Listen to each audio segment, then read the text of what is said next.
नमः सिद्धिभ्यां ॐ नमः सिद्धिभ्यां ॐ नमः सिद्धिभ्यां मंगलम भगवान वीरो मंगलम गोतिमोंगणी मंगलम कुंदी कुंद्यायो जीनि धर्मोस्तु मंगलम सेदि मंगल मंगल्यम सर्वे कल्याणिकारिकम प्रधानम सर्वधर्माणां जैनं जयतु शासिनं जैनं जयतु शासिनं जैनं जयतु शासिनं। पुनः समीचीन धर्म की जय, पुनः विश्व धर्म की जय, श्री मानव धर्म की जय। श्री वर्तमान जी शासन के नोएडा में मूल्य विराजमान श्री खजाराधे महावीर भगवान की जय। द्वादशांगी जी ने वाणी माता की जय। आचार्य गुरुवरी स्वाट परम तपस्वी उच्चरी परम तेसी संत श्रमणी पंचवर्ष के वर्ष विद्यागी सुसेनानी ज्ञान वृद्धि तपो वृद्धि वयु वृद्धि वात्सल्य मूर्ति आचार्य श्री स्वाटे नेमी सगर जी महाराज की जय। भव्य आत्माओं, अभी प्रसंग चल रहा है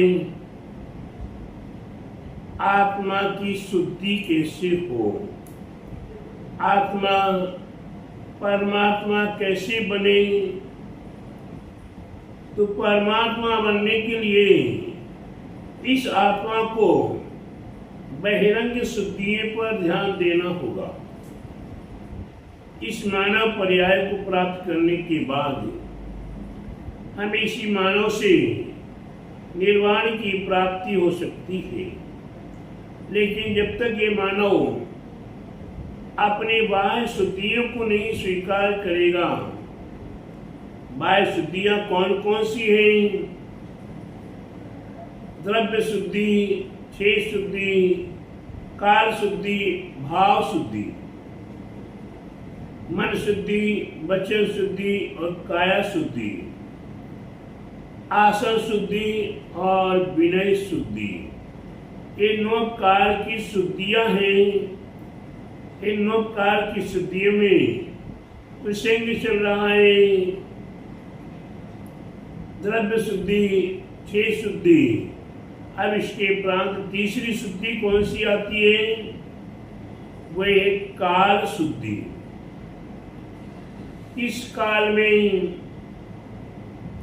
इस समय में, दिन में, रात में, सुबह में, शाम में, दोपहर में, अर्धरात्रि में, हर समय हमें अलग अलग कार्य करने का उल्लेख बताया है।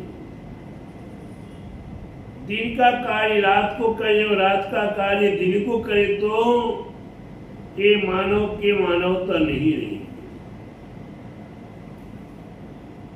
हमारे आचार्य ने हमें किस समय में स्नान करने से क्या क्या फल प्राप्त होता है,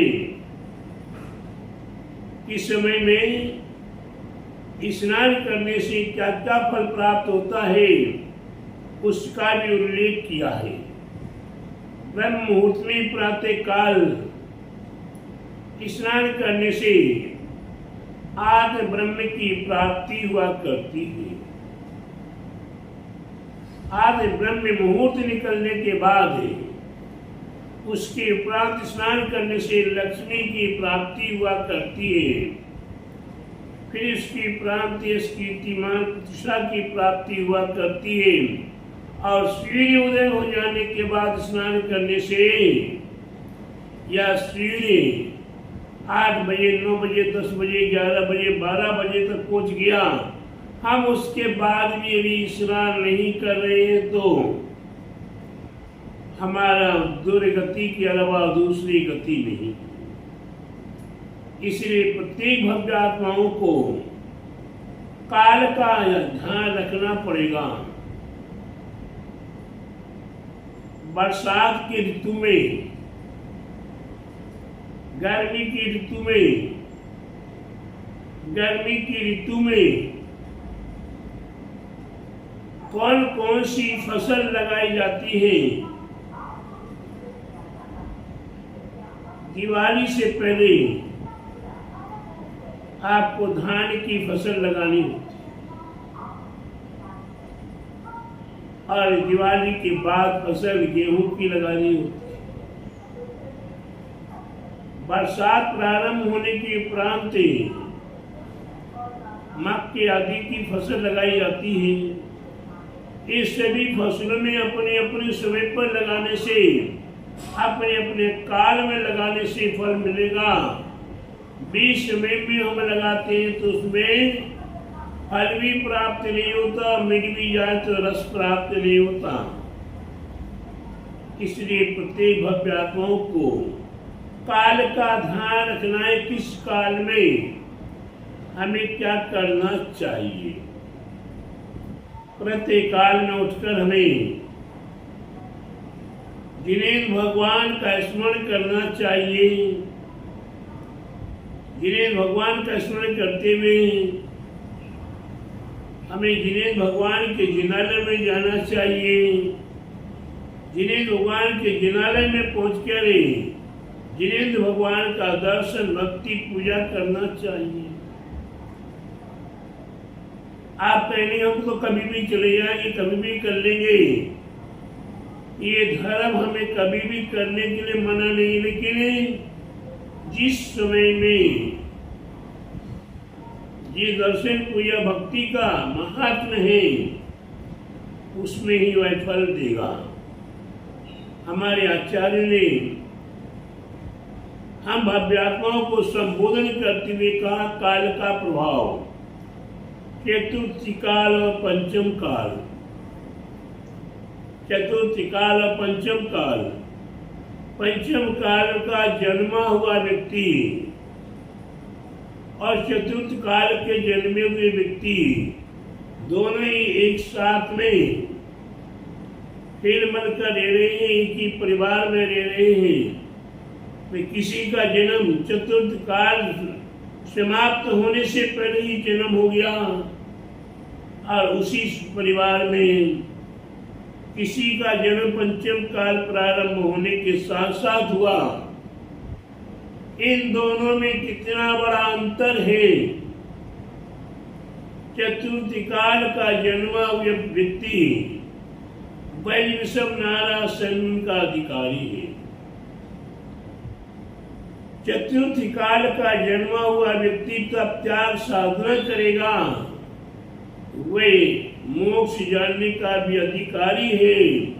और चतुर्थी काल का जन्म हुआ और घोर पापों में लग जाए तो सत्यम नरक में भी जा सकता है। लेकिन पंचम काल का जन्मा हुआ व्यक्ति,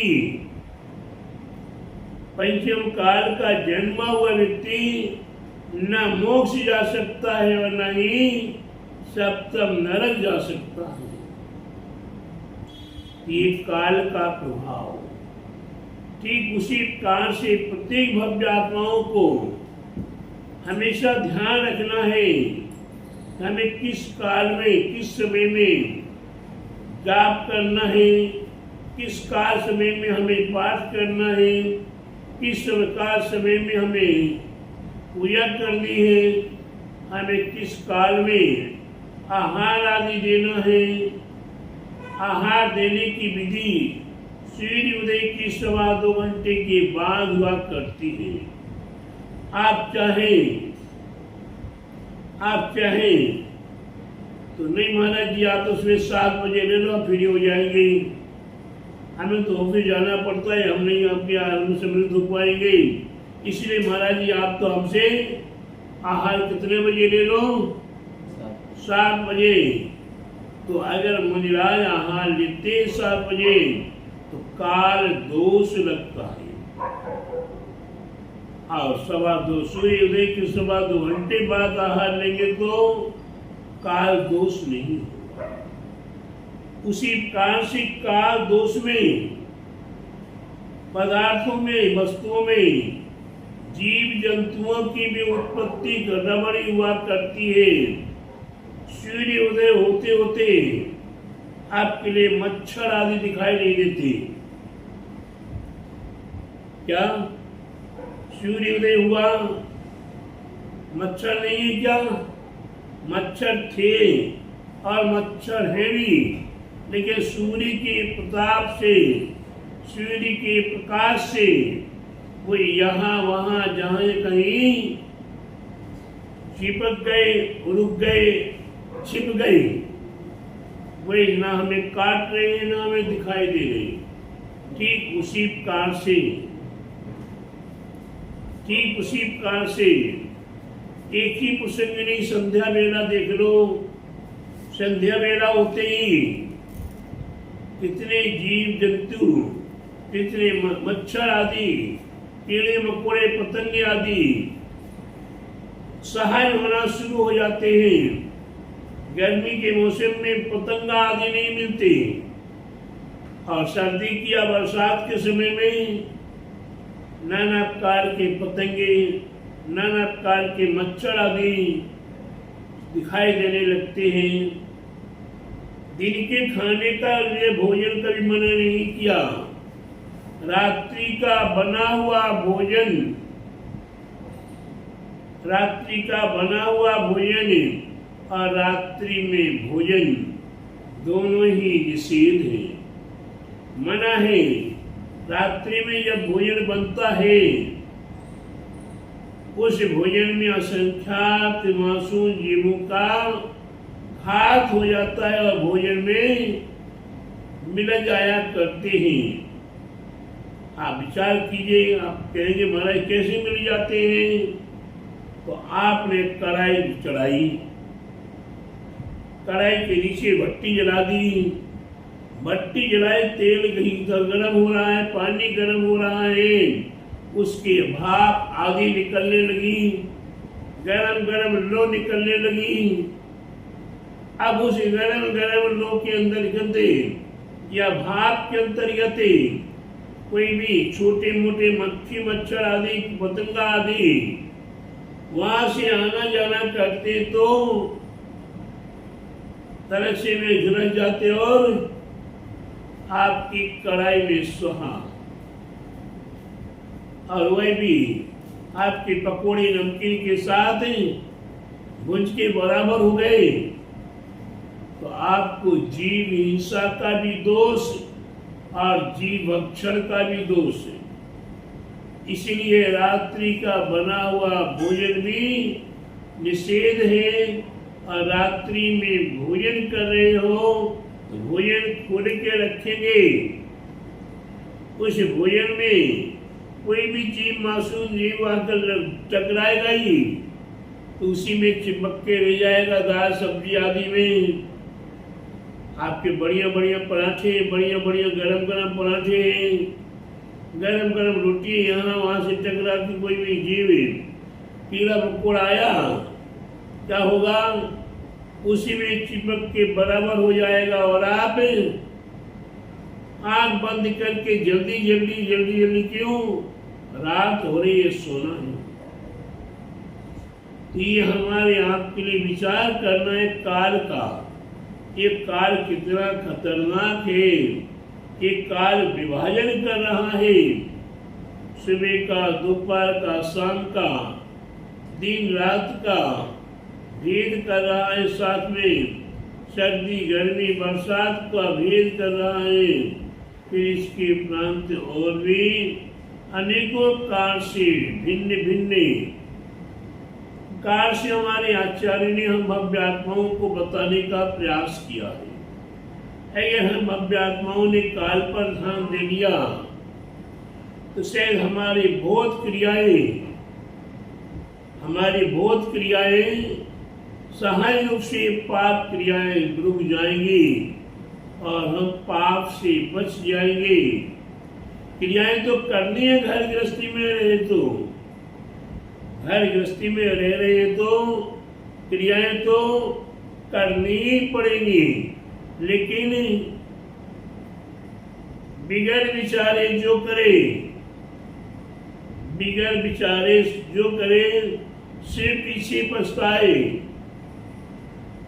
ये बिगड़ विचारे कर लेगा, उसे बाद में पछताना पड़ता है। अभी बरसात समाप्त हो रही, थोड़े समय में दीपावली आ जाएगी। अभी इन दिनों में मक्का की फसल आ गई, आपको मक्के खाने को मिल रहा, नया नया ताजा ताजा। ये मक्का कब बोया था? बरसात होने से पहले। अब फिर थोड़ा मक्का बो दो, कब मक्का बो दो? अब मक्का फिर बो दो भादों के बाद, तो क्या वही मक्का फल के आएगा? अगर तो आएगा नहीं, और आ भी जाए क्या हो? अगर आ भी जाए तो जो उचित फसल होनी वो नहीं होगी। ये उस अब मक्के में असली स्वाद आना चाहिए, वो स्वाद नहीं आएगा। अब दीपावली हुई, सारे किसान व्यापारी परिवार क्या बोने के लिए तैयार है? चना, गेहूं, मसूर, तुअर, ये अपनी अपनी अलग अलग फसलें उगा करती हैं अलग अलग सीजन में। प्रत्येक भव्य आत्मा विचार कीजिएगा। उसी प्रकार से हम भव्य आत्माओं के लिए मेरे आचार्यों ने षट आवश्यक बताए हैं। कौन कौन सा आवश्यक कब करना है, किस समय में करना है। हम अपने आप को संभालने के लिए काल शुद्धि पर ध्यान देकर रखेंगे। एक एक काल, एक एक समय हमारा व्यर्थ न जाए, हमारे प्रत्येक काल का उपयोग होता रहे, ऐसा विचार करें। और जिसमें उपयोग भी हो वह हमारे जीवन को परमात्मा तक पहुंचाने में समर्थ हो, तभी हमारा पुरुषार्थ करना, तभी हमारा काल शुद्धि का विचार करना सार्थक होगा। इस काल के काल शुद्धि का विचार करते हुए अपने जीवन को सार्थक करें और परम शक्ति परम पद को प्राप्त करें, अनंत सुख को प्राप्त करें। बोले महावीर भगवान की जय, बोले द्वादशांगी जी निर्वाणी माता की जय, बोले आचार्य गुरुवरी स्वाटे परम तपस्वी उच्चरी परमिति से केंद्र श्रमणी पंचवर्ष के जिनकी त्याग सुनसेनानी ज्ञान प्राप्ति तत्व प्राप्ति वही प्राप्ति वास्तव में मूर्ति आचार्य श्री स्वाटे नेमी महाराज की जय।